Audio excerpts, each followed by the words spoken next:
This is the Rise Up See Red podcast, all about the Arizona Cardinals and the NFL, featuring insider and outsider perspectives. Enjoy the best hour of Cardinals talk on the web. Now here are your hosts, Jess Root and Seth Cox.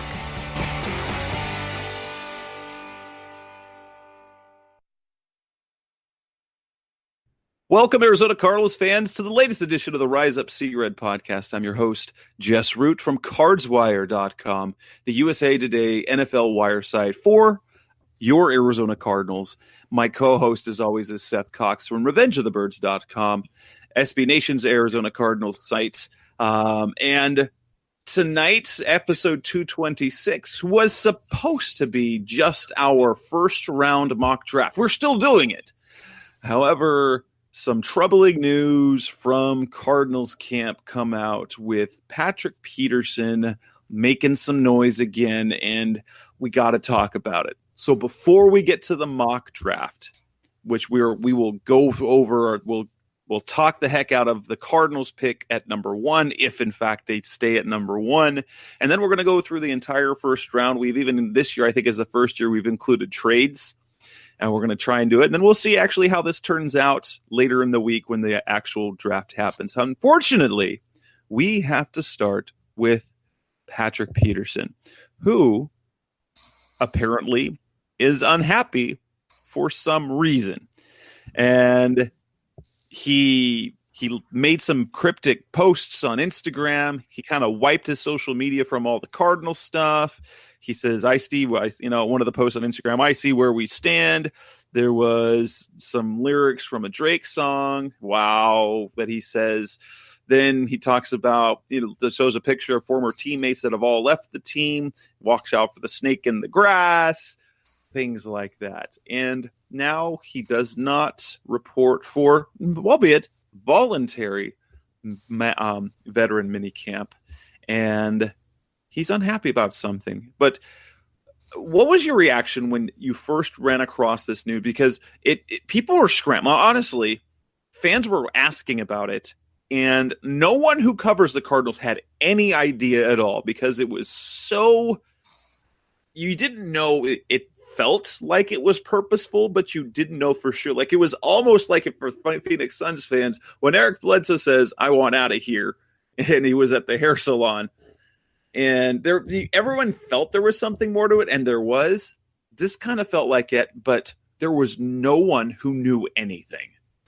Yeah, and people started to dig, and they said, "Oh, he's talking about his mom who got bumped off a flight on Southwest, and he's upset about that." And then people were like, "No, that was like 5 days ago or something like that." So, right. I mean, so the whole thing just screams dysfunction, right? There's nothing else that it really tells you at this point. It feels dysfunctional, unfortunately, and it makes you wonder kind of what's going on behind the scenes, like what could be causing Patrick Peterson, the Arizona Cardinals' best player probably, or one of their 2 or 3 best players on the team, to be this unhappy again. And we all felt like we moved past it, that this was, that this was over and done with, and that the Cardinals were, the fences were mended, and, Cliff Kingsbury and he were on the same page and whatnot. And then the reports are coming out, it has nothing to do with scheme. It has nothing to do with money. It has nothing to do with, contract or what they may do in the draft. And so it's like, okay, well, what on earth makes somebody this upset? But it has nothing to do with anything that you would assume it has to do with, right? Right. And so, yeah, Kenton Summers says that a source close to Patrick says that someone in management said something that pissed him off, and it's not a big deal yet. Weird. Josh Weinfuss said it has to do with that he was disappointed with decisions made by the front office. John Gambadoro on Arizona Sports is the one that says it's not about the contract, it's not about football, it's not about scheme. It appears to be something personal. This is, unless there was some comment made or maybe like because of like that sort of thing is if it's related to his family or related to something like that. Maybe when he went very public of his criticism of Southwest Air for what happened with his mom, maybe the team did something or did not do something to help with the situation, and that offended him. Because this feels like something like if it's not really about a contract, and I'll be honest, ever since the trade request back at midseason, I've thought that while maybe not at the surface, but it was a cover for his pulling what we've seen other players do. It was actually looking for a contract extension because he's done with this guaranteed money. And so I've always felt that perhaps underneath it all, when he changed course really quickly after the trade request and he was back on board, that when things were assured, that perhaps that meant he was going to get a contract extension this offseason. And then this, if it were related to contract before, they're now backing away from that, saying, hey, we don't have the money or this or that. You still got 2 years. We'll take care of you next year. And that would make sense, at least, as to why this would happen. But if it's not about that, there's honestly no reason in the world. I mean, we were on a Twitter direct message thread, you and I and a couple other people, and he talked about winning. So does he know that they're going to draft Kyler Murray and they're upset about that because they're going to start over? Or it's led to all sorts of speculation, but all we know is that we really don't know anything other than the fact that he's upset at the organization and has wiped the organization from his social media posts. Unless it's about when he was playing with his friends. So, I mean, and that is truly the hard part. Like what is going on? What could be said or done that upsets somebody that much over, something so innocuous, it seems like to us. Obviously that's what the whole thing is. Like, it has to be something pretty bad, right? To be bad enough to go on a public rant against the team that you're playing for in this situation, especially knowing how bad last year was, and that this team really needs all their leaders to kind of be on the same page right now, that they can't afford to have this dissension, because this is another, new head coach. This is another chance, to start over. And it seems like a bad omen to come for the start of a new era in Arizona Cardinals football. And that's a really frustrating part of it, because you look at what they did this offseason and it felt like the focus and the understanding was we've got to fix the defense through free agency so we can really focus on the offense in the draft and getting Cliff Kingsbury the right tools to run the offense he wants to run in the NFL. And so now all of a sudden, and it doesn't mean that they're going to trade him or anything like that, but if he's unhappy, if he's wanting to move on or expects to be moved in the year or so, then that just creates another gigantic hole that has to be filled. And it's not one, they've barely been able to fill the cornerback 2 position, and now all of a sudden you've got to replace, what is maybe the best cornerback in your team's history, if not one of the top 3. Right. And on top of that, the guy that they signed is Patrick's buddy. Right. So, and that's kind of my point. Like, yeah, they went out and got Robert Alford on Peterson's recruitment tip and then trying and things. I don't know. So it's tough. Like, it really is. And it's unfortunate at this point. And and in terms of speculation, what I could say, maybe this is a scenario. There's someone in the organization that said something that offended him, and this is his power play to say that guy needs to go. Or rather, that he's not upset about what someone said. He's upset at what happened when the team was approached with whatever situation, and that person in the organization is still there, or they backed him or her rather than backing Peterson or something. Who knows? But it's just the timing, though, and it was mentioned on the air on the radio waves earlier today, is that when these outbursts, these little tantrums, these news of Patrick Peterson's unhappiness come very strategically. It was right before the trade deadline, and now right before the draft. I mean, the two most likely times you would see a player move. Like, he's trying to get traded, even though the rumor that was out there that the Cardinals were shopping and the Cardinals weren't shopping him, like the idea of Patrick to the Chiefs was a thing that was on Twitter for a little bit, especially with Antonio Bryant, a former NFL player who appears to be trying to break news about the Cardinals. And then it's the Chiefs were making a deal for Frank Clark, because the Cardinals were not going to be making a trade with the Chiefs for Patrick Peterson if they're trading their first round pick to the Seahawks for Frank Clark. That doesn't make any sense at all. So the whole idea of a trade didn't make sense unless there was actually a trade going on. And I don't know. I mean, at this point, it would be stupid to trade him still, but we hashed this out when he made the first trade request. It makes no sense at all to trade Peterson, because he's in terms of quality, in terms of finances and everything, because he's on a good, he's highly paid. He's on a good cornerback contract, and he's still playing at the top of the game. And what in the world are you going to do unless you knew you got a Greedy Williams or a Byron Murphy or a DeAndre Baker that you've got in your hip pocket, which with the draft picks that they have at the top of the second, I mean, if you've got a mid-first round pick, yeah, but they have the top pick. They're not going to pick one of those guys, and those guys won't be available at the top of the second. Exactly, and that makes it, difficult for them to make a decision on what they're going to do. And, it just continues to be a frustration for Cardinals fans, and something that, you wish that they could overcome and fight through. But right now it just hasn't worked out. And, hopefully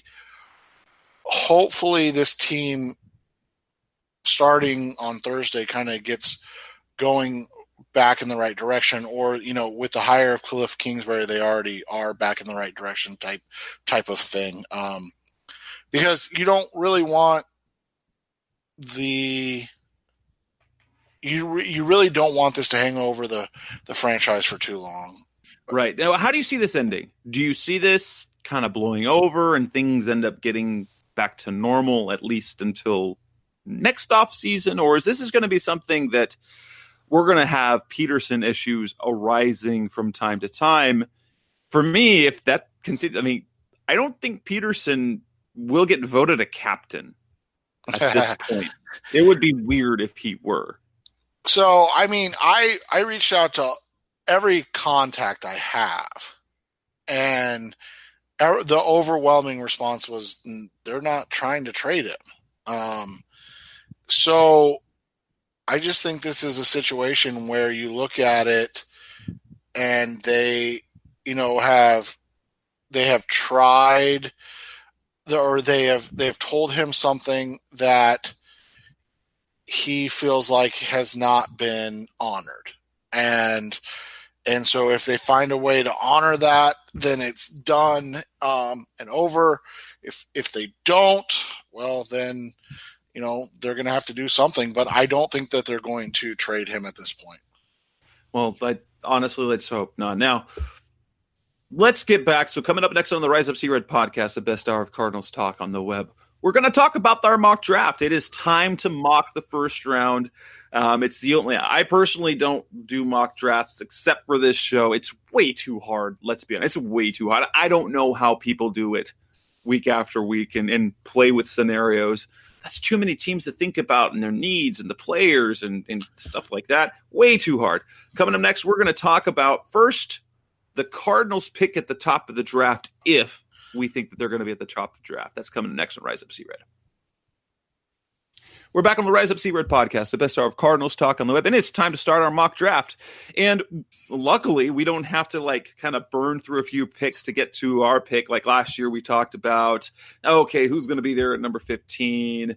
The year before, we actually aside from last year, because with the trade for Josh Rosen, we both nailed the picks the previous 2 years of Hassan Reddick and Robert Kimdichie. We'll see if we can get back on track with this. We both have two different picks that we have. We both started the same, and then there was some information. As information's come out, I changed mine. So Cardinals pick at number 1. First of all, do the Cardinals keep the pick, Seth, in your scenario? They do. I think that they have wanted to, if they couldn't, get a deal in place for Josh Rosen, I think they've wanted to move down. And now I think people are calling their bluff and saying, I don't believe you. So I think that they're kind of in a corner now of what they're going to do, and it's going to change how how the draft goes in some ways. Okay. Reveal your pick for the Cardinals and what's your thinking behind that and how it plays out. So I stuck with, we talked about it quite a bit, both of us, and I went back and forth and you went back and forth, and I ended up sticking with the heavy favorite. I think he's 4-1 odds right now, or no, sorry, 2-5 odds in Vegas right now. So, and that's Kyler Murray to be the first pick in the draft. I think this is what they end up doing. It's one of those situations where I think that there were accurate reports at the time of what they expected to do, and then some things changed or possibly changed based on information that was gathered later, and that is why I think this isn't a slam dunk. I wouldn't be surprised if they don't go Murray. I think that they're still going to go Murray. I think they're still going to pick Murray and take him to kind of be the guy that goes with Cliff Kingsbury, and they're gonna either fly or flop together. And obviously the only thing that we hope for is that they fly. And quite honestly, I think you and I are both in agreement. We really have no horse in the race. We just want to see this organization be successful again and be a team that competes consistently every year. Absolutely. And so Kyler obviously is by far, I think, the favorite. Now, with you saying that the Cardinals take Murray, you have to assume that they're trading Josh Rosen. In this case, what do you think they will get? Will they get a first-round pick, and therefore will you be picking again for the Cardinals later in the round? No, I think they're going to end up getting a second-round pick. I think one of the teams that ends up giving up a second-round pick is going to be either the Washington Redskins or the Miami Dolphins. I think that they'll give up a second-round pick. So I think they pick actually 45 and 46. So it'll be kind of like right near each other. And then they'll also give up a 2020 pick that has some attachments to it. So it could be a fourth rounder that goes to a third or to a second, or a third rounder that goes to a second, based upon what kind of happens with Rosen in his first year with that organization. Okay. Now, I did not go with Murray. I went with Murray up until today. So I put my whole first round together yesterday, and then I balked because of there's some stuff that keeps coming up recently. There's no real reports, but there's just little things that keep making me doubt. So I go back to the visit with Kyler. So his agent was not at the visit. Clearly, no. Of course, everyone's denying that. But he was at dinner. Agent comes and talks with the team about a contract. So you had to know they were talking contracts. So Kyler was definitely a possibility. We know that there's the baseball. You have to figure the Cardinals had a no baseball clause in there. Then after he leaves, then there's this visit with the Giants, and then there's a scheduled visit with the Redskins. So it really made you doubt whether he was on board, whether the Cardinals were really on board with Kyler, or maybe, as we kind of suspected, if they talked contract and if they talked no baseball clause, maybe Murray was unwilling, or his agent or his father said that no, he's unwilling to sign that deal, which would make the Cardinals, cool on him. There's information that you've gotten, and the fact that a couple of local beat writers have kind of projected Quinnen Williams as really the guy that Steve Keim is trying to convince the people. Ultimately, is his pick, but it seems he's stumping for Quinnen Williams.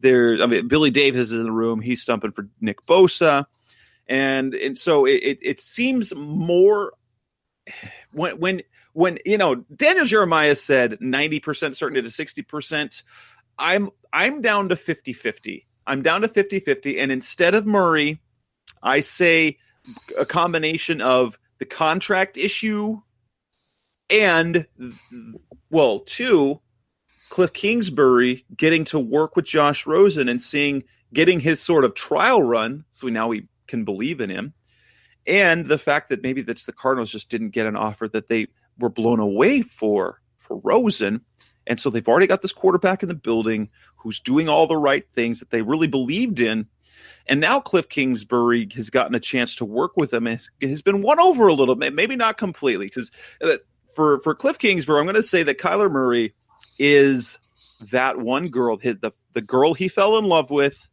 but ultimately he spurned him for another guy, but he's never gotten over her. And so there's these lingering feelings. And this is because Kyler, we've talked about the fact that Kingsbury has a relationship with Kyler dating back to like his freshman year in high school. So we're talking 5-7 years that he's been actively trying to get him to be on his team. And then when he wasn't on his team, he saw the success he had and saw how he flourished. And so you get the whole, this girl just, could have been all the amazing things we could have been. And now he's got a chance to go for Kyler again. And so clearly he can't get over that. But there's this quarterback in the building, and he's gushing about him as well. He's just not Kyler. And I think ultimately they decide whether for whatever reason they don't deal Rosen, they are going to go with the game plan that they've had, which is build around him, build that defense, and they take Nick Bosa first overall. Not Quinnen Williams. We're going to go with Nick Bosa, best pass rusher, perhaps the best player in the draft, an alpha male to add to that defense, giving you now two great pass rushers in Chandler Jones and Nick Bosa, who will be great, and Terrell Suggs, who has been great. And he gets to learn from Chandler. He gets to learn from Suggs, because the concerns people have about the Bosa family and some of the drama there might be, the political stuff I'm not really concerned about, because you get all sorts of political backgrounds in every locker room. But, that drama, he comes in as a hot shot, but he's going to have someone like Terrell Suggs to kind of put him in his place, like he had Ed Reed and Ray Lewis when he came in to the league, to kind of put him in his place instead of a hot shot. He had to work his way in. I like this pick, and so Bosa goes number one for me, and you get Murray first overall. Both scenarios could be good, and yeah. I see Murray. I could see Murray to being a definite possibility, and I'm with you that if they do go with Murray, I don't think they get a first for Rosen, which is a blow in my opinion. If they get Murray and a first round pick for Rosen, they can win the draft. With Murray and a second, even if there's another pick next year, that's only kind of eh. The other way that I think they can win the draft is if they can trade out down to, say, the Raider spot at 4 and still land Murray, Bosa, or Quinnen Williams. And then you pick up the other draft picks. I think that's a win as well. But since that's a hard thing to count on, I'm okay with either scenario. Yeah, and that's what you kind of want, is you want to be able to, walk away and feel like you've got you're heading in the right direction. And that's the hard part, with this whole thing. And it's one of the things I've said from the beginning. I don't really you and I have our preferences. We do every single year. We have our preferences on who we want them to draft, how we want them to go about the draft, yada, yada, yada. How often it happens is what would you say? 0? I will say I wanted Kim Dichie bad. And we got him, and he hasn't been great. Right. And so you look at things and you agree with them or you write about them and things of that nature. And, I was never really on board with Hassan Reddick. I just was afraid of the pick and things of that nature. And, Josh Rosen, I was sure I'm happy they got him, but my QB1 was sitting on the board and so you just look at different things. But so what you want them to do is you want them to walk out of the draft and feel like, all right, we won this. And so the biggest thing for me, the thing that I've taken from this is that they, if they want Kyler Murray, if they're saying Kyler Murray is our best, the best player in this draft on our board, then draft him, right? And deal with the Josh Rosen thing later. If you're saying, look, Kyler Murray's the best player on our board, but he's not so overwhelmingly better than a guy like Quinnen Williams, who's our number 2 player on the board, then go get Quinnen. Just take Quinnen at 1. Don't try to get cute. Don't try to trade down and see if you can get your guy. And that's kind of what my concern is with the trade down is, I'm worried that the Cardinals are going to move down to 4 or down to 6. And then they're going to miss out on their top guys. And then they're going to have to settle like they have in the past. And we've kind of seen how that worked out. There's flashes, there's instances of success, but there's never that home run. There's never that we got our guy. We're on it. All the rumors were that they really wanted Deion Jordan. Obviously, that was a good thing that they didn't get Deion Jordan since apparently he had some off the field issues. But they stuck with Jonathan Cooper. That didn't work out either. In 2014 they wanted Ryan Shazier and Blake Bortles. One of those would have worked out. And obviously Shazier was a near all pro before his injury. That's a different story. 2015, they talked about that they got the guy they wanted in DJ Humphries and maybe they did, and that just didn't work out the way they were hoping it would work out.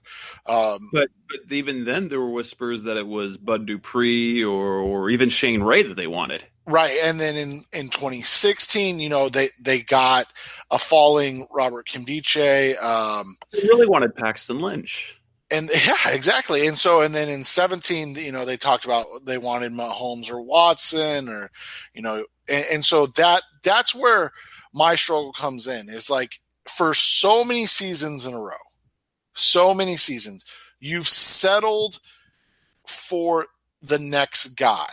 And maybe, and I think, I'm not going to say Rosen was their QB4. I've seen that reported. I don't know, but I think we can safely say he was their QB3. They wanted Baker Mayfield. They were in love with Baker Mayfield.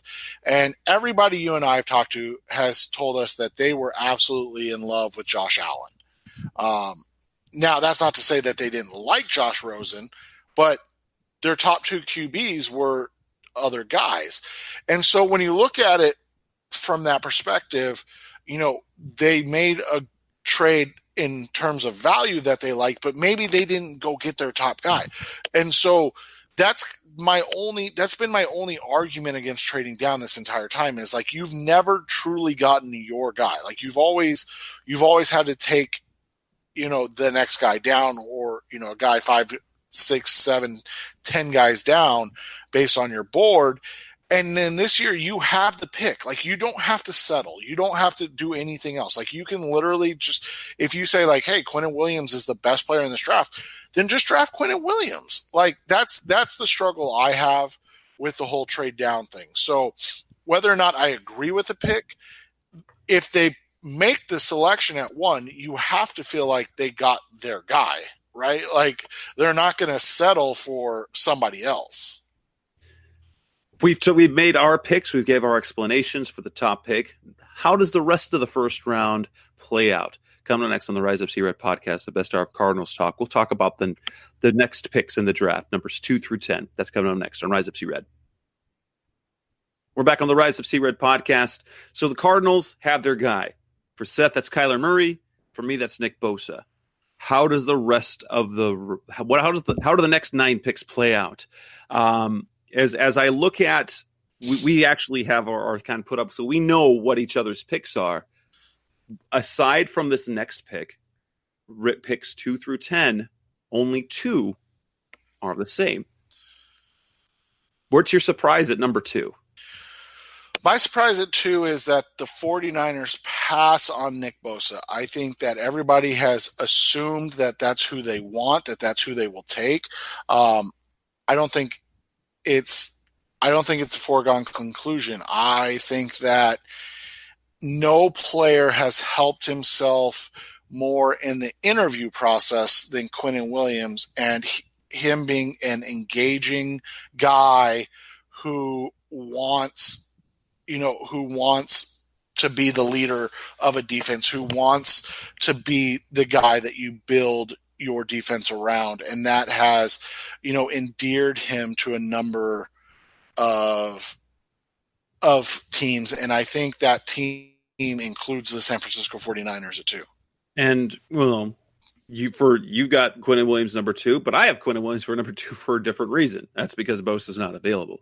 I would have, in fact, on my first draft, when I had Kyler going number 1, I had Bosa going number 2. But with Bosa off the board, let's go with the next best player in the draft, that being Quinnen Williams.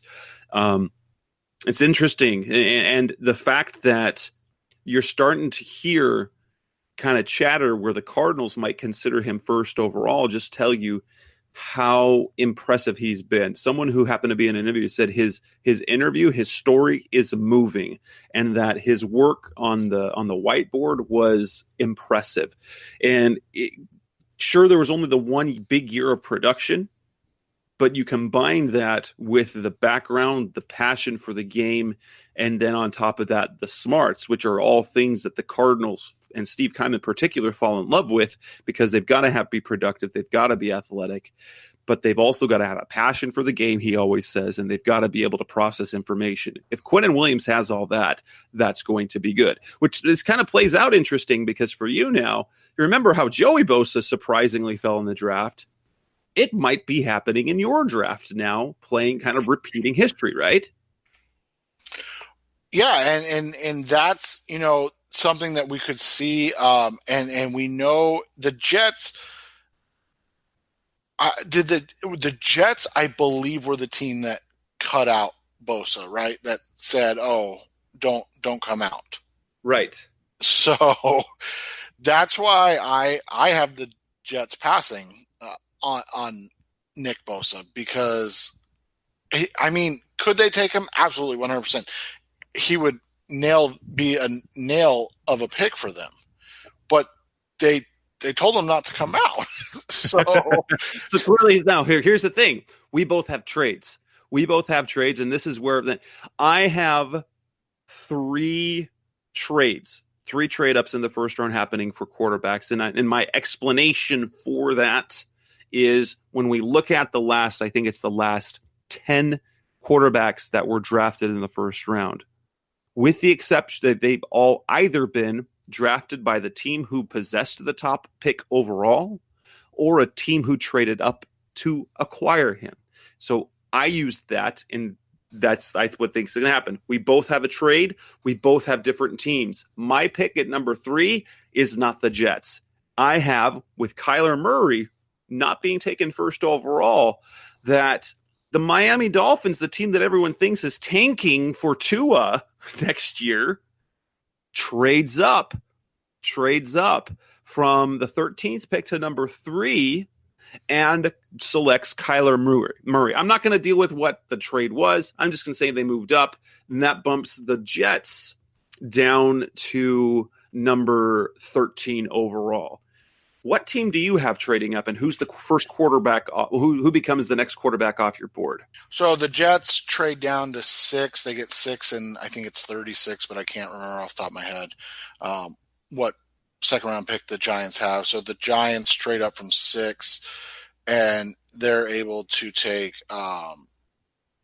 Dwayne Haskins. So nobody's done more work on Haskins. Nobody spent more time with Haskins. And then the thing that kind of sealed it for me that Haskins is going to be the guy in New York is that dinner with Eli. I thought that was a big deal. Maybe I'm wrong, obviously. It's a mock draft. There's a really good chance I'm wrong, but Eli and Haskins going out for dinner, sitting down, kind of getting to know each other, like that. I think that speaks volumes to what they're trying to do and making sure that they get the right guy. And so now we've got our first trade in the draft. The Dolphins get Kyler Murray. The Giants get Dwayne Haskins. I've got another trade coming up soon. That brings us to the Raiders. For me, I think this is a no-brainer. They want to look defense. And so we're going to say Josh Allen. And so they did get Bosa, but now they get their player, they get that edge rusher, that pass rusher on the cheaper than the Khalil Mack. And I think that works out perfectly for the Raiders, although I think it works out even better for your Raiders pick. Yeah, and I have them the fall, so to speak, of Nick Bosa stopping here. Bosa to the Raiders. I think it's a great fit. It's something that makes sense. And allegedly, Gruden's obsessed with 2 guys, and that's Nick Bosa and Kyler Murray. So he gets one of his 2 there. Okay, number 6. Number five. Oh, sorry. Yes, my column is yes. So yes, number 5 now. The Bucks. So Bruce Arians, Jason Light, Todd Bowles. Who is your pick for the Bucks at number 5? I think they're going to surprise people, or maybe not surprise people, and take Devin White, the linebacker out of LSU. I think it's a surprise in that. That's a really high spot to pick a inside linebacker, but hey, Arians has been doing it for years, right? I think rebuilding that defense, replacing Quan Alexander. This would be the spot if my pick at 2 is wrong and Nick Bosa is the pick, and you kind of fall, and so then you see Bosa and maybe the Jets trade out, and then the Raiders take like an Allen. This would be the spot for Quinnen Williams' fall to end if Williams was to fall. I just don't think he will. And I like that pick, although it does Devin White coming in to pair with Levante David would be really, really unfortunately funny for Dayon Buchanan, who signed with the Bucks, I think he believes he will get playing time there. But if Devin White's not going to come off the field, is he? And Levante David's not really going to come off the field either. So right. So, and that's why they're not paying him much anyway. So. Well, and I have the next trade happening, and here is the Giants are sitting at number 6, and this is where the Denver Broncos, John Elway, feels the pressure to get a quarterback. They have a quarterback they really like, but they are a little bit worried. So they leapfrog the New York Giants, swap picks with the Bucks. So they move up to number 5. The Bucks move down to number 10. And even though it seems like the whole world is on board for Dwayne Haskins and the Giants, the Broncos are afraid they're going to lose Drew Lock. John Elway has reportedly been in love with Lock for quite some time, and they get their guy, Drew Lock. He's going to be the heir apparent for Joe Flacco. Lock has got a big arm. He's got a big personality. That could work out there. Whether it will, that's another story, because who knows? Missouri quarterbacks don't have, a great track record. But that's my second trade up. The Broncos take Drew Lock. He's off the board now with the 5th pick. We've got now 2 quarterbacks coming off the board in the first 5. 2 came off in the first 3 in the case for Seth. For me, when we get to the Giants now, and I believe I'm going to kind of believe some of the reports that there are that the Giants don't necessarily want to use a quarterback with the 6th pick. As we know, Dave Gettleman is not a big fan of trading picks. And so as Devin White becomes available, they get that big defensive leader in the middle of the defense to kind of help things out. And so Devin White goes to number 6 for me. Who's your pick for the Giants? Well, I guess it's not the Jets now. The Jets move down and they take Josh Allen there, and they kind of get their guy that they can put in the Anthony Barr role that they wanted to sign Anthony Barr for, that they had an agreement with Anthony Barr on, that he then backed out of. So I think they finally get their Anthony Barr in an Anthony Barr type clone.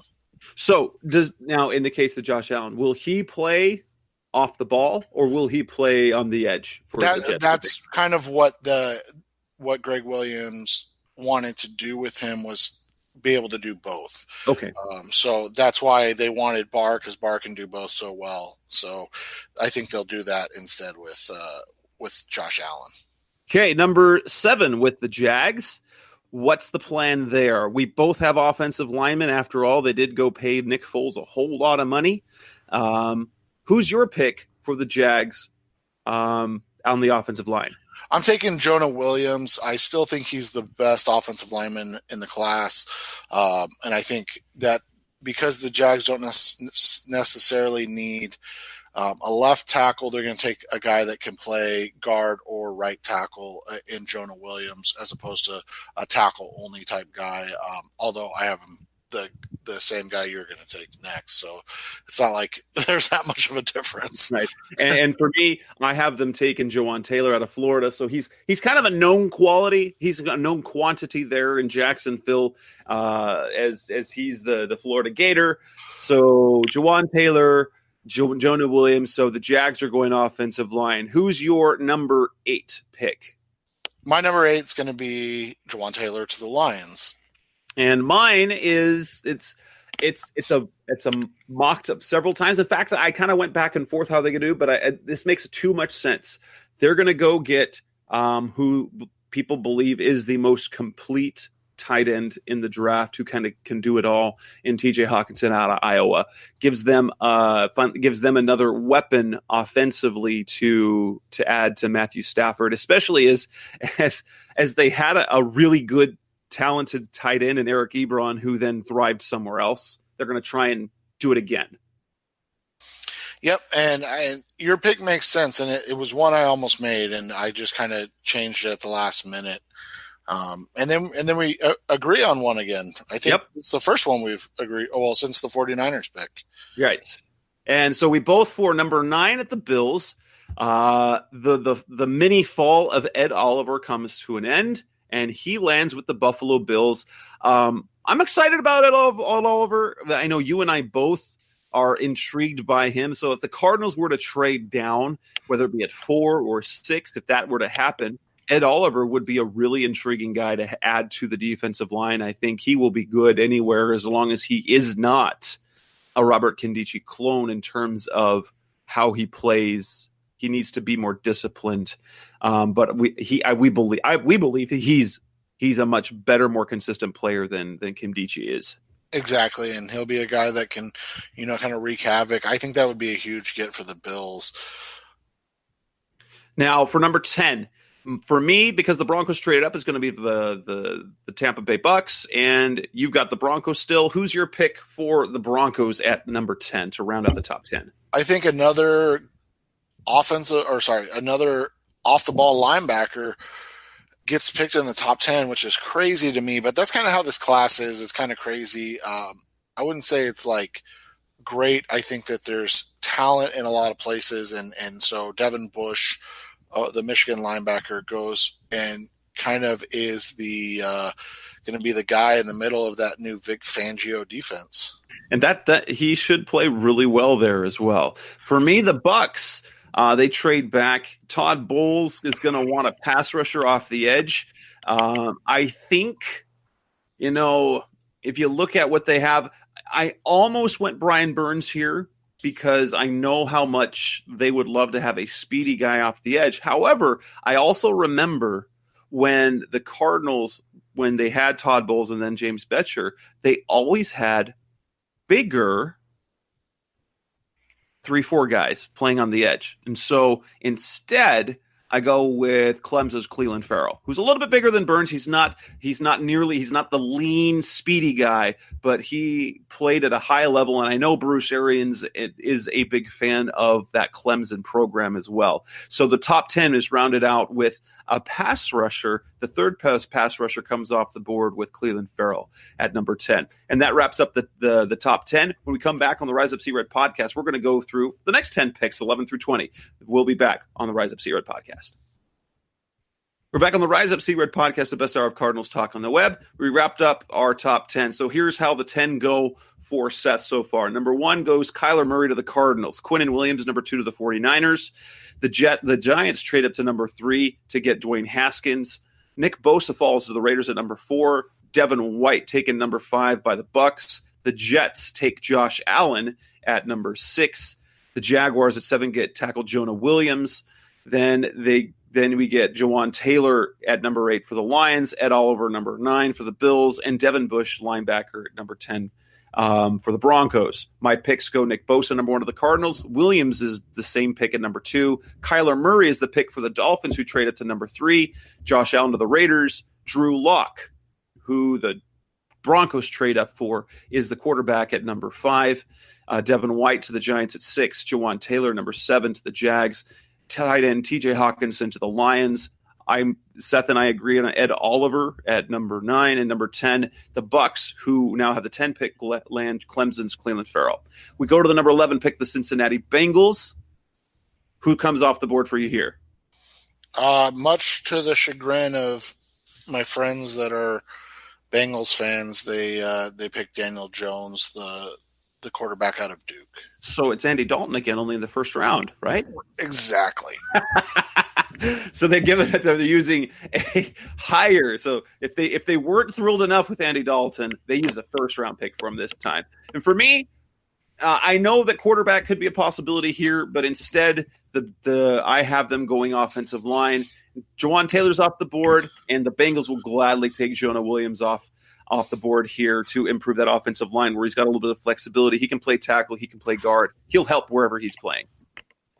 He will. 100% will. You're right about that. And then we move from the Bengals down to the Packers, who are unusually high, right? Yep. They sit at number 12. But here, I don't have the Packers making a pick. This is where I see the Giants, who traditionally don't trade up in the draft, they now are antsy. And because the Washington Redskins sit at number 15, I have the Giants trading up to number 13, and this is where they get Dwayne Haskins. Who's your pick for the Packers? My pick for the Packers is TJ Hawkinson. So you had Hawkinson going to the Lions. I have him going to another NFC North team and teaming up with Aaron Rodgers there. Okay, next pick. You got, for me, it's not the Dolphins, but who's your pick for the Dolphins at number 13? It's going to be the Jets who swapped picks with the I have the Dolphins taking Andre Dillard out of Washington State, fixing their offensive line that is kind of trying to be rebuilt right now. Okay, and here the Jets are thrilled. DK Metcalf, who's been mocked to the Jets as high as number 3. I've seen him in mock drafts. He's the first receiver off the board. DK Metcalf with the Jets, teaming up with Sam Darnold, gives them a weapon down the field. That'll be fun to watch. That they're number 13. And then, I think that would be a good spot for DK to go.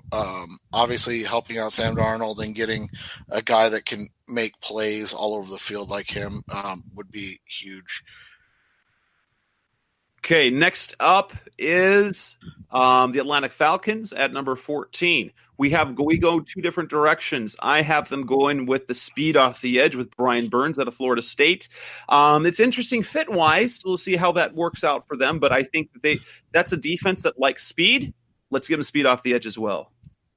And then I have them going with Christian Wilkins, kind of teaming him up with Grady Jarrett on the inside. That gives them a really formidable duo, kind of a run stuffer and then the penetrator that Jarrett is. Okay, now here we go at number 15 for the Washington Redskins. This is where, for me, the Redskins kind of lose out. They did not make a deal for Josh Rosen in my mock, so they are looking at quarterback, only they got leapfrogged, and so they now will have to settle on Daniel Jones to pair up with Case Keenum. So, yeah, totally. It's not an exciting pick. Who knows? Daniel Jones might be good, but it will not move the meter a whole lot in Washington, I'm pretty sure. Yeah, and I have them taking Drew Lock. This is one of the interesting things that Jess and I have talked about quite a bit. There's a lot of murmurs and chatter that if Josh Rosen was in this class, he'd be quarterback 1 or quarterback 2. Whether or not he was equal to or slightly below or slightly above Kyler Murray, those seem to be kind of the consensus takes on it.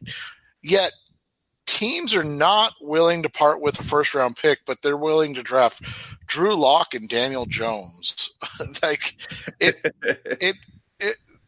I think Jess and I have talked about this, but I think that the media likes Josh Rosen more than the NFL does at this point, and that's just kind of the unfortunate reality of the situation for the Cardinals. Okay, next pick. As we go to number 16 for the Panthers, my initial pick for the Redskins here, because I had them as being they were going to trade for Rosen, so they weren't going to go for the quarterback. I had them taking Marquise Hollywood Brown off the board at 15. The Panthers get him here, and I think they're thrilled. You get Cam Newton, Marquise Brown, who's a legitimate receiver, a game-changing receiver. That is going to be fun to watch, in my opinion. Yeah, and I have them taking a very kind of Panthers-esque pick, and that's Montez Sweat, the defensive end. I know there's some concerns with the heart there, but I think that he's such a talent and a physical specimen, kind of fits that mold of Carolina Panthers defensive ends. All right, next up, as we go number 17, the Giants. Well, no, for me, it's not the Giants. Who's your pick for the Giants? They're at number 17, because for me, it's the Packers. I have the Giants sticking, and this is where they get their defensive end, Rashawn Gary. Again, Dave Gettleman was in Carolina for a long time. Now he's in New York with the Giants. Rashawn Gary, again, kind of like Montez Sweat, that athlete, that size, speed athlete off the edge. That's kind of what they look for. For me, we're going to see in my draft, Rashawn Gary and Montez Sweat both fall in this because of the whatever concerns Rashawn Gary recently. He's got a labral tear that he's going to be able to play through his first year, but he'll probably need surgery after his rookie year. So I think that's going to drop him down the boards a little bit. The same thing with the concerns with Montez Sweat. The Packers here, they will add to their offensive line, so they will take Oklahoma's Cody Ford. So that means 3 Oklahoma players off the board in the first 17 picks. I think Aaron Rodgers should be very pleased with that by adding, and then they're going to be thrilled. So they're going to be they're just a kind of as a foreshadow. They're adding another offensive player in the first round. Aaron Rodgers will be really thrilled with who they get in the first round for the Packers. Yeah, and that's again kind of fixing a problem. It makes sense. The Vikings are next, and you have them definitely making the Mike Zimmer pick, where I have them trying to address the biggest hole on their roster.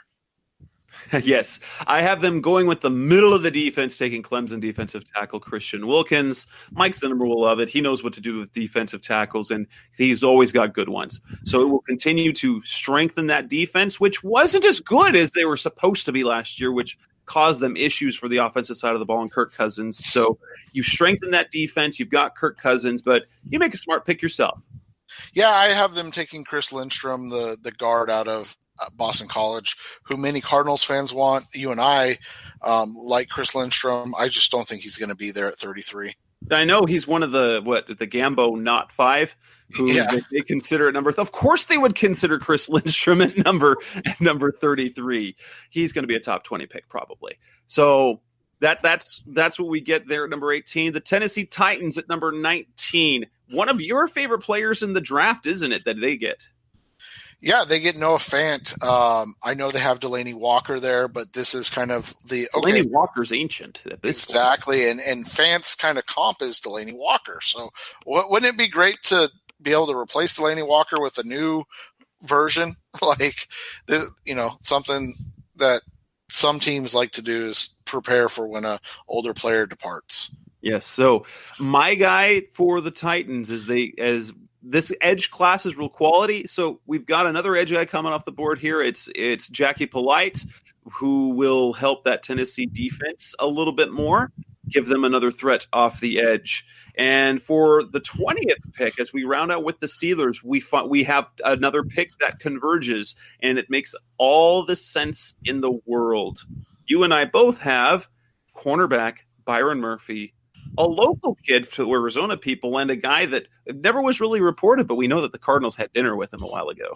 Yeah, and Murphy fits more with what the Steelers do defensively than what like a Vance Joseph would want to do defensively. So I think Murphy being the first corner off the board at 20 is kind of a shock to a lot of people, but this is, maybe not a high-end talent draft in terms of corner, but it has a lot of guys that can be talented corners for a long time. And that wraps up the 11 through 20. We've got 12 picks to go. That's coming up next on Rise Up See Red, the best hour of Cardinals talk on the web. We will finish off the first round. That's coming up next on Rise Up See Red. We're back on the Rise Up See Red podcast, the best hour of Cardinals talk on the web, and we begin the final third of the first round with the Seattle Seahawks. Who is your guy for the Seahawks, Seth? So I went with a guy that now the Seahawks just made a trade. So I think that's important. And you would bring this up obviously when they come up to their pick, but they made a trade with the Kansas City Chiefs for the 29th pick. They traded Frank Clark. So they're now have 2 first round picks. Most of us expect them to trade out of that pick, right? Well, I kind of have them doing that in a different way. I have them taking Jeffrey Simmons, the defensive lineman out of Mississippi State, with their pick in the first round. I think they're able to grab Simmons, and they're able to kind of make a guy or kind of fit a guy into their fold as they move forward, but they don't need him this year. And so they're able to get a guy that's going to have to sit a year, but could be a huge impact player on that defensive line. I have the Seahawks going with Devin Bush, a guy who comes off the board now. With the trade of Frank Clark, it is becoming clear that the Seahawks are really building around one player offensively in Russell Wilson, and then it'll probably be Bobby Wagner on the other side of the ball. You need what's worked really well defensively for that team is to go with a Bobby Wagner and a super athletic linebacker next to him in KJ Wright. Plug in Devin Bush, and I think you've got another really good linebacking core there. Yeah, and Bush is going to be an interesting one to watch and follow along, because where does he fall in this whole thing? I think that's going to be interesting to watch. Next one, as we go to the Ravens, we go with the same position but different players. Cardinals fans who like a particular center who the Cardinals have met with will be disappointed. But who's your center that the Ravens get? Eric McCoy, fantastic center, maybe the best one in the draft. I've said before, I think he has the best 2 games of any player in this draft, going up against Alabama and Clemson this year and stopping 2 potential first-round picks in Quentin Williams and Dexter Lawrence. And I have them taking Garrett Bradbury, who is the other guy, arguably the best center in the draft, a guy that reportedly from Gambo said that the Cardinals would definitely consider at number 33, and understandably so, but again, probably a guy that will not be on the board at number 33. Right. I mean, I would love for them to get any of those guys. It's just hard for them to get them when they're gone. So that brings us to the Houston Texans, and we both agree on the position. I just have to go to a different player. So who's your guy? I'm taking Dalton Risner. I think he's a first-round lock.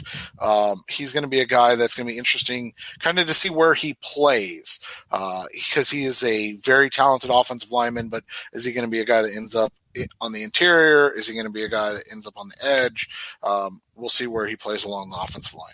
Interesting how this plays out for my first round is that the offensive linemen are falling a little bit. I think that's just a result of the pass rushers in the draft. You had the Dolphins taking Andre Dillard, number 14. He's going to go all the way to 23 with the Texans. So you get arguably the best pass blocking tackle in the draft, and you're going to be able to help Deshaun Watson, who he will be thrilled to get that talent on his line. He will, and it's going to be really nice for him to have a little help along there. The Raiders for my pick at number 24, they are going to use their second pick on defense. They already landed the edge guy, so they're going to get 2 premium positions with their first 2 picks. They got Josh Allen off the edge, and now they're going to add Greedy Williams at cornerback. Byron Murphy already came off the board. Greedy Williams, he really, to me, kind of feels like a Raiders-type player in terms of he's a player who he's really kind of a wild card in this first round. You could see him go high. You could see him slip. But I think he will be a really good match for that defense there in Oakland. Yeah, and that makes sense. I think that could work there. For me, I think they go with a different corner. Just I agree with position DeAndre Baker out of Georgia. Again, just kind of pick your poison and decide what you like better there. For the Eagles at number 25, who you have them taking an edge. Who do you have them going with? I do. I have them taking Brian Burns out of Florida State. Kind of a fall for him, but he's a guy that some people like and some people don't. So I'm interested to see kind of where he ends up in this whole process. Okay, for me, they go safety. This is the only safety I have going in the first round. You get Jonathan Abrams, a guy that one of the safeties that the Cardinals have looked at, and he's a big time player back there. Should really be able to help that Eagles team. And then you and I both agree with the. Oh, sorry. One ahead. Colts is next. So the Indianapolis Colts, kind of the team that everybody wants to aspire to be to right now. That trade down scenario where you get 2 kind of all pros with 2 of your top picks, right? And Quentin Nelson and Darius Leonard. So I think they're going to continue to build on that defense, and this is where Greedy Williams falls to. And I have a sad pick for Cardinals fans as I have them going receiver with N'Keal Harry, the Arizona State star. He will put him up with T.Y. Hilton, and you've got lightning with Hilton, and you've got thunder with Harry, who is quite the beast to bring down. And then the Oakland Raiders. You and I have talked about this. I don't think they make all 3 of these picks, but if they do, they sit here and they draft the first running back off the board in Josh Jacobs to kind of round out that offense with Derek Carr and Antonio Brown. Absolutely. So they've already remade their receiving core. Now they got Jacobs at running back. And with the two previous picks for me, you've got them taking DeAndre Baker and they got Nick Bosa. So they're the same position. So you've got edge and corner. They got Josh Allen and they get Greedy Williams on my case. And so they add premium positions on defense, and then they add not so premium, but a talent that they can kind of shore up that offense, and that could put them. It won't fix things right away, but it definitely puts them in position to at least not be awful like they were last year. Yeah, and that's kind of what you expect. Especially, I mean, that was the whole thing. If they're gonna trade away talent, right? They better improve. Absolutely. At number 28 with the Los Angeles Chargers, I have them taking DeAndre Baker. He's now the third corner off the board for me. For you? I have them going Cody Ford. You had Ford going a little bit earlier to the Packers in a trade down scenario. I think that I think Ford falls a little bit, but he goes to the Chargers and kind of helps in the protection of Phillip Rivers. The Seahawks picked up a new draft pick at the end of the round, thanks to the trade of Frank Clark. I have them replacing Frank Clark, and this is a guy who's fallen in the draft, Montez Sweat. They pick him up at the end of the first round, and they get a cheaper option off the edge than Frank Clark. Probably not the athlete that Clark is, but definitely can get the production out of them. And I have the slide of Hollywood Brown. Please let this not happen. First wide receiver taken in the draft, Hollywood Brown. Did you see what Daniel Jeremiah said the other day, that he wouldn't be shocked if the only wide receiver taken in the first round is Marquise Brown? I wouldn't be surprised, because I know for DK Metcalf in particular, he's got to be your cup of tea because of what he can do. I know Larry Fitzgerald loves him, but because he isn't nearly as versatile as Brown makes a lot of sense there. And for Cardinals fans, please let this not happen, because Russell Wilson and Marquise Brown, I mean, we're already scared of Tyler Lockett. Marquise Brown is even so much better than that. Yeah, so that would be a special pairing. Packers, you and I both have them adding a weapon. We just have different weapons. Correct. I have them taking Noah Fant. So he's the tight end that Seth grabbed for the Titans. And so for me, the Packers have added a tackle and they have added a tight end. Again, I said Aaron Rodgers would like this pick. He would like both those picks. Who do you have? And I think he would be thrilled with your pick too. Yeah, and I have him going with DK Metcalf. We just talked about him a little bit. He can be a guy that kind of replaces what Randall Cobb did initially, and then expands his game from there. So we'll see how that works out. Number 31 with the Rams, we both have it's in the middle of the offense, in the middle of the defense, but I have them bolstering the defensive line, replacing Ndamukong Suh with the big and athletic Dexter Lawrence out of Clemson. Yeah, and I have Cardinals fans being extremely upset about this, as Garrett Bradbury almost falls to them, but doesn't quite, and gets snapped up by a rival. And the final pick of the first round for me, for the Patriots, this is the end of the fall for Rashawn Gary. The Pats steal him up with the 32nd pick in the first round, a guy who has a lot of potential, and I could see the Patriots getting a lot of production out of him. Yeah, and that would make sense because they just lost Trey Flowers. I have them going a little bit different route, something that we haven't seen them do before. And don't be surprised if for some reason Daniel Jones falls to this spot, that is a spot that Daniel Jones is picked. I've even seen people start talking about Valley product Ryan Finley being picked there. I don't think that happens, but if Daniel Jones was to fall, that could be that could be something to watch out for. But I have them going A.J. Brown, so another one of the Gambo 5 off the board. So 4 of the 5 of the Gambo 5 would be off the board for the Cardinals at the first pick. For me, for you, A.J. Brown would be the only one. For me, N'Keal Harry would be the only one. So that is, that's kind of what we expect, right? Like maybe one of those 5 to be there, and it maybe where none of the 5 are available.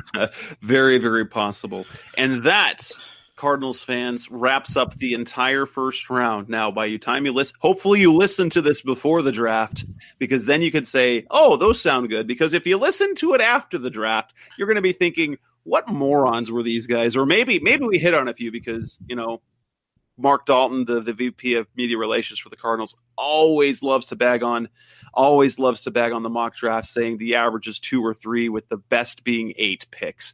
And that'll wrap up this edition of the Rise Up Sea Red podcast. Our next show, we will break down the draft picks that the Cardinals make. Thanks for listening. That's Seth Cox. I'm Jess Root. Thanks for listening to the latest edition of the Rise Up Sea Red podcast. Listen to previous episodes and subscribe to the show on Apple Podcasts, Stitcher Radio, Audioboom, or many other podcast platforms so shows are delivered directly to your mobile device. Please give the show a 5-star rating and always support the sponsors who support the show. We'll be back soon for the best hour of Cardinals talk on the web. Rise up, Red Sea, be Red Sea Red, and of course, Rise Up Sea Red.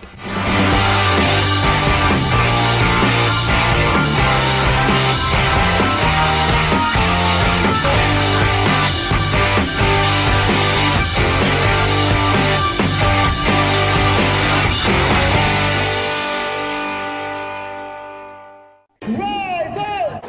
Rise